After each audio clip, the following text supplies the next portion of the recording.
I consider my newfound love for reading the best gift I've ever given myself. For this hobby has given me so much more than just knowledge. It has also allowed me to see the world in someone else's eyes. Since November is my birth month, I thought of featuring a book that I consider a gift to every reader because it teaches compassion, empathy, and the importance of understanding others. Lessons that I believe will always resonate with readers of all ages. For my ninth book review, I chose to feature Harper Lee's To Kill a Mockingbird. This timeless masterpiece is considered a must read because, despite being written decades ago, its message still remains relevant up to this day. Ano-ano bang mga isyu na nabanggit sa librong ito na ang patuloy nating nararanasan sa kasalukuyan? At ano ba ang nagiging epekto ng mga isyung ito sa ating lipunan? Once again, I'm Tessa Saavedra and welcome back to Ang Sarap Pala Magbasa.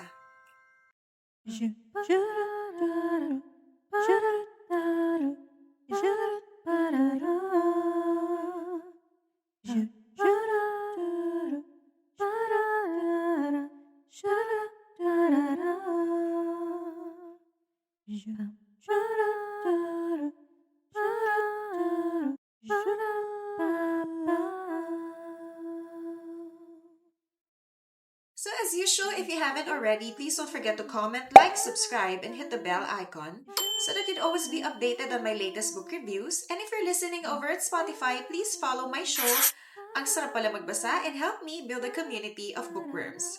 As mentioned, November is my birth month. Yes, my birthday is on November 28th.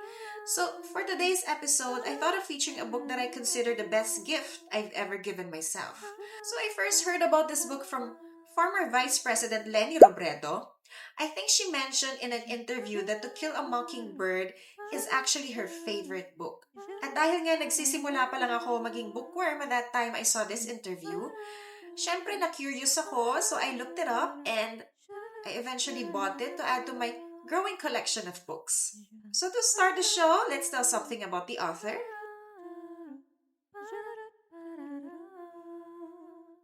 Harper Lee, or Nell Harper Lee, was born on April 28, 1926 in Monroeville, Alabama. She is the daughter of Frances Cunningham Finch and Anasa Coleman Lee. Her mother was a homemaker, while her father was a lawyer and member of the Alabama State Legislature and co-owner of a local newspaper. Lee was actually the youngest of four children, and she grew up as a tomboy in a small town.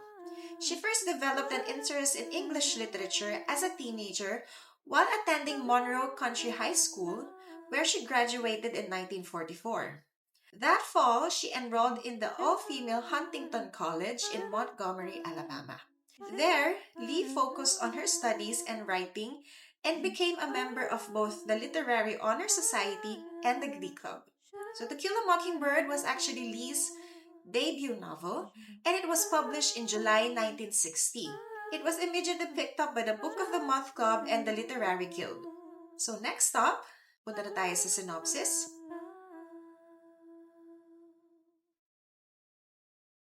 The novel was loosely based on Lee and her family's southern upbringing. It follows a young girl named Jean Louise Scout Finch as her attorney father, Atticus Finch, defends a black man falsely accused of rape in 1930s Macomb, Alabama, and tries to get a fair trial and prevent him from being lynched by angry white people in their small town. So the work's central character, Scout, was not unlike Lee in her youth. So our writers kasi would most of the time base yung mga main characters ng mga story nila sa sarili nila.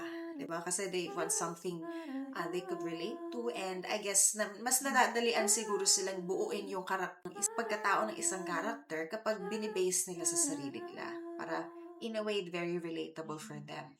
In one of the book's major plot lines, Scout and her brother Jem and their friend Dill explore their fascination with a mysterious and somewhat infamous neighborhood character named Boo Radley. Told from Scout's perspective, the novel reflects blatant racism in the Deep South and tackles themes of injustice and loss of innocence. Through Scout's eyes, readers see how deeply racism affects their community and how courage can stand against it. The novel is a timeless tale about growing up and understanding the true meaning of empathy, and moral integrity.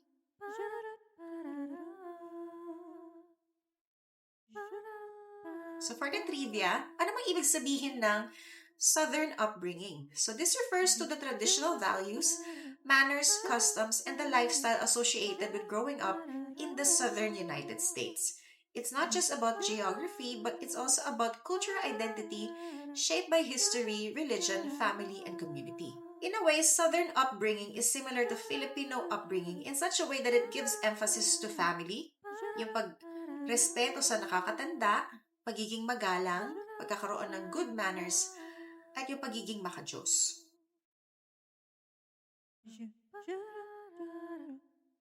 So, ang word of the day natin ay racism. So, according to the New Oxford American Dictionary, it's about prejudice, discrimination, or antagonism by an individual, community, or institution against a person or people on the basis of their membership in a particular race or ethnic group. Typically, one that is minority or marginalized. Another meaning, the belief that different races possess distinct characteristics, abilities, or qualities, especially so as to distinguish them as inferior or superior to one another. So, racism is obviously something na hindi tayo masyadong pamilyar, di ba? Pero, do you think that Filipinos are racist? Comment down below. So, to answer your question, unfortunately, yes. But unlike other countries, we don't deprive others of their rights. In a way, it's very subtle. It's less about laws or systems that divide races and more about social attitudes, stereotypes, and colorism. Prejudice based on skin tone. So, di ba, pag nakakita tayo ng hindi naman sa tinuturo sa atin, pero ang impression natin minsan kapag sa mga maiitim, ay baka hindi naliligo yan. Or, di ba nga, yung iba, pabiro natin silang tinatawag na nog-nog. Diba? Pero, hindi natin alam that's actually a form of racism already. But unlike in other countries, hindi natin dinideprive yung mga maiitim, hindi natin sila nilalayuan, di ba? Parang, wini-welcome pa rin naman natin sila sa ating komunidad. Di ba? We're very equal when it comes to allowing people from other race to come work in our companies, di ba po? In other countries kasi, very mas distinct or mas talamak yung kanilang racism, katulad na, lalong-lalo na sa South Africa. In the United States, it's actually even more dangerous kasi they're very in denial about it. Sabi nga ni Trevor Noah, in South Africa, mas aminado sila na meron talagang racism sa kanila. The biggest difference between racism in America and racism in South Africa is I find that South African racism is and was a lot more blatant, and so there's more of an acknowledgement of it as an idea. And I always say to people, I know it's strange to say this, but I often think that was the greatest gift the apartheid government gave us, is that it was there, it was happening to you, it wasn't hidden. Do you know what I mean? So you were just like, we don't want this. People would fight, stop this apartheid, it's racism. And then the government would be like, yes, of course it is racism. That's what we're doing to you. The blacks must not do this. But then what happened in America is, you hit that period where they started changing things. I don't know if it was around Nixon, and they were like, oh, we've got to be silent about this. And then it wasn't blatant anymore. And so I always thought that's a terrible thing to do to people, because now people have to be like detectives of their own racism. They have to figure it out. You know what I mean? So let me give you an example. In South Africa, the government would just say, blacks cannot live in these areas. You're black, you don't live here. Now you know I'm black, I don't live here. I don't like it, but I don't live here. You get what I'm saying? But then in America, you'd be like, can I get a home loan? And they'd be like, no. And you'd be like, why? And they'd be like, no. They'd be like, why can't I? And then you just start realizing, you're like, wow, how come the black people all seem to only be able to get houses in these areas, but not in these areas? And these school districts are better. How come the money is going here? How come? And you get what I'm saying? And I know it sounds strange to say, but I think there's something liberating about fighting an obvious enemy as opposed to one that you have to prove exists. That's probably the biggest difference. So yun ang difference ng racism sa US versus South Africa. So obviously kasi Trevor Noah is from South Africa and he's working as a host in the United States. So he was able to compare yung difference ng racism sa South Africa at sa United States. So in the Philippines, it can be seen through colorism and prejudice towards certain groups. That's why it's important to speak up, show empathy, and treat everyone with fairness and respect. So what do you guys think? Did this book make you realize your own racist tendencies towards other religions or sa ibang lahi? Comment down below.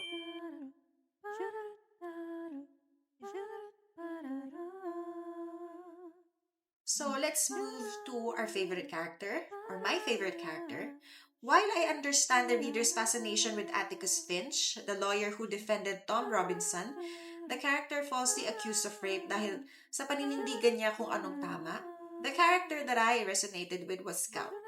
Scout reminded me of myself when I was young, curious and adventurous, and like her, I already had a strong sense of what is right and wrong. Curious ako in such a way na kapag meron akong kaklase na kakaiba or in a way, siguro yung mga, minsan kasi may mga nagiging kaklase ako na Koreano kasi may mga foreign exchange student kami. Nakikurious ako sa kanila. Pero just like Scout as well, pag may nakikita ako na hindi magandang ginagawa ng kaklase ko, either sasabihan ko siya or isusumbong ko siya. Ganun ako. At siya, hindi ko na rin siya itatry na pakisamahan kapag nakakitaan ko na siya na masama yung ugali niya.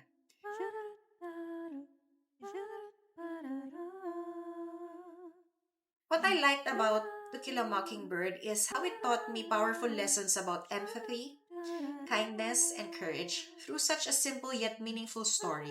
I admired how Atticus Finch stood firm in his principles and how Scout learned to see the world with understanding instead of judgment. So even though the story is set in a different time, its message still feels relevant today. As someone who was just beginning to love reading, this book made me realize how stories can open our eyes and touch our hearts in the most unexpected ways. One of the reasons siguro why I decided to feature this book was that in a way kasi it's very relevant to what is happening in our current events now. Kasi nga, di ba, nagkakalaglagan na po yung mga politicians and even mga contractors na involved sa flood control projects natin. Yung mga binulsa na buwis or binulsa na pera na dapat sanang nakatuon lang sa mga flood control projects natin, binulsa lang pala at kung saan-saan ginastos ng mga nepo babies nila.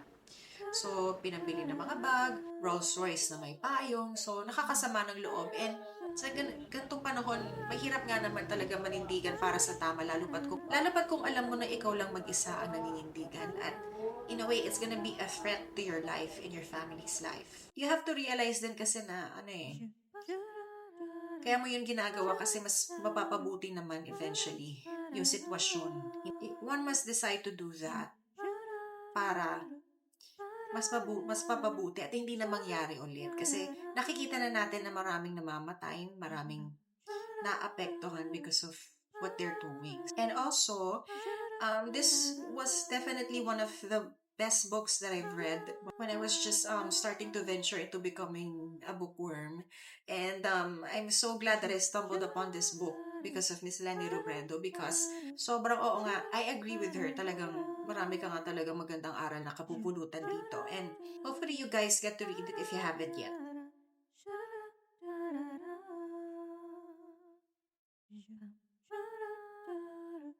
Okay, so what I didn't like about the book, given nga na nagsisimula pa lang ako maging bookworm, hindi ako talaga sanay na magbasa ng sobrang puro text lang. As in, yung sobrang, you're gonna use your imagination lang talaga while reading this book. And you also have to be disciplined and be very patient. Kasi nga, it moves at a slow pace. Talagang napakabagal lang story niya.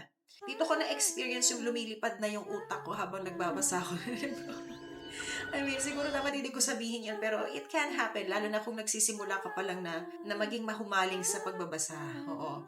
Kaya, that's just to let you know. Pero may mga techniques naman that you can do. Pwede ka mag-annotate, pwede kang siguro rest every once in a while, highlight, or you can put sticky notes. So, those were the things that I did para talagang hindi ako mabored while reading this book. Pero as you go along naman, as mentioned, talagang makikita mo maganda yung magiging takbo ng story niya talaga. Also, if you're not used to words na old-fashioned or words na hindi mo usually na-encounter sa pagbabasa ng mga novel, like twas, cause, yonder, haint, fixin' to, recon, ain't. What?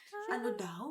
mapapaganon ka talaga eh. Oo. But just to let you know, twas, cause, actually are contractions for it was, them, and because. For yonder, ang ibig sabihin nun ay over there. Haint, akala ko ang ibig sabihin nun ain't, pero hindi pala. Ang ibig sabihin pala nun, ghost or spirit. Fixin' to, about to do something. Reckon, suppose, or think. Ain't, informal for isn't, aren't, and not. So, pwede nyo siguro gamitin yung mga bagong words na yon as part of your vocabulary. Mga bagong baon kayo ngayon. So, others found the story's focus limited since it's told from a white child's perspective, leaving characters like Tom Robinson less explored. So, the heavy themes of racism and injustice can also feel uncomfortable or upsetting to read about. For me talaga, hindi ako makapaniwala na meron gantong nangyayari. So still many agree that these difficult parts are what made the story powerful and thought-provoking. In a way, it made us aware of the issues that we're not experiencing on a day-to-day basis dito sa Pilipinas. Wala naman talagang blatant racism dito eh, in a way. Meron, pero hindi katulad dun sa ibang bansa. And if you come across this kind of storyline, parang wow, hindi ka talaga makapaniwala na malulungkot ka talaga. So, ano bang nagiging apekto ng racism in today's society? So, in a way, racism still affects today's society by causing inequality, discrimination, and division among people. It can limit opportunities and make others feel unwelcome or judged because of their skin color or background. Quick story time lang. I've been working at a call center for many years already, and meron ako naging office mate na katulad ko rin na registered nurse, and try na niya magtrabaho sa ibang bansa, in the UK, more specific. Nung kinuwento niya sa akin yung experience niya with racism, doon ko talaga na-realize, wow, totoo pala yun. So, ang kwento niya is that he was working for a hospital who takes care of the elderly. Mayat maya may na-encounter siya na racist na patient noon. Yung talagang ang baba ng tingin sa mga Asyano. And, syempre, they have no choice but to still take good care of this patient. Pero, grabe yung bibigyan mo ng gamot, kailangan gagamitan mo pa ng forceps. Ayaw nilang abutin yung gamot mula sa kamay mo. Gusto nila i-forceps mo. Kasi, yung parang madumi daw yung tingin sa kanila. So, given nga na patient ngayon and we have to make sure that we take care of them without, hindi mo na i-stressan lalo yung patient, syempre ibibigay mo na lang yung gusto nila. Kung ibibigay mo na lang yung gamot sa kung sa paanong paraan na gusto nila na mas komportable sila. So, ang hirap, no? Yung, pag ganun ang mindset talaga ng tao, parang ang hirap ng baguhin talaga eh. Kasi rooted yun since childhood nila. Racism kasi is a result of ignorance eh. Kapag hindi nila masyadong kilala yung mga taga-ibang lahi, magkakaroon yun ng fear or they wouldn't want to be handled or taken care of in such a way na katulad ng mga mapuputi. Diba? Pag Asyano, ayaw nilang magpahawak, ayaw nilang kausap. At mababa talaga tingin nila sa'yo. So, paano pa natin babaguhin yung mindset nila kung simula bata pa lang ganun na yung tinuturo sa kanila or hindi sila naturuan ng masyado? Hindi sila naging open sa nakilalanin yung mga taga-ibang lahi. So that was the first time I ever encountered racism story from a Filipino. Akala ko dati mga maiitim lang yung nakakaranas ng racism, yung pala kahit mga Asyano. So talagang hindi ako makapaniwala eh. Pero namulat naman ako dun sa ganung klaseng reality na may ganun pala talaga nangyayari.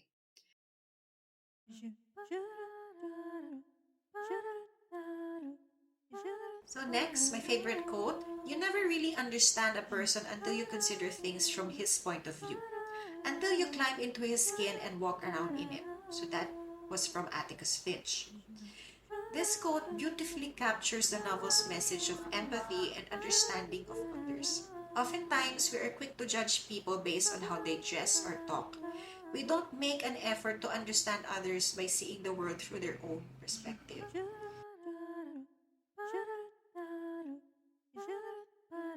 So I will rate the book 5 stars. For me, it's definitely worth the read because as someone who hasn't experienced racism, To Kill a Mockingbird opened my eyes to the painful reality of prejudice and injustice.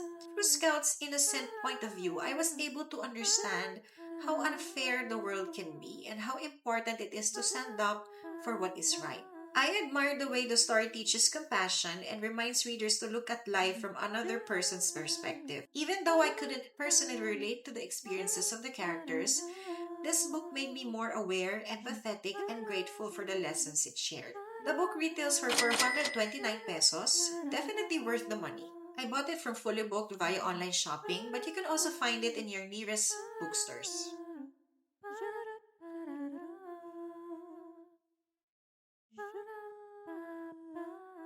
So final thoughts? Ang sarap pala magbasa dahil ang mga kwento ay nagiging isang paraan para makita natin ang mundo sa mata ng iba at natututo tayong hindi maging mapanghusga.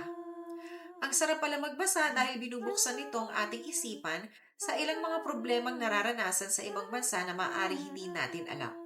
Ang sarap pala magbasa dahil sa pamamagitan ng nobelang ito, nalaman natin na ang pagtindig sa tama ay nangangailangan ng lakas ng loob.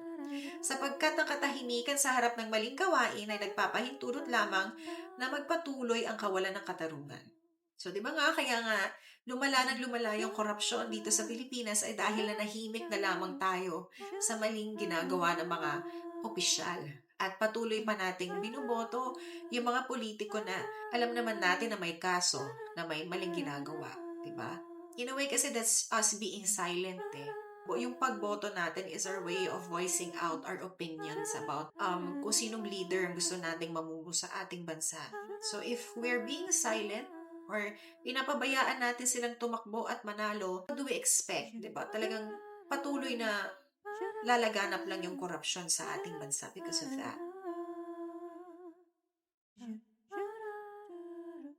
And that concludes today's episode. Again, if you haven't already, please don't forget to comment, like, subscribe, and hit the bell icon so that you won't miss out on my latest book review. And if you're listening over at Spotify, please follow my show and together, let's build a community of bookworms. Once again, this is Ang Sarap Pala Magbasa with your host, Tessa Saavedra.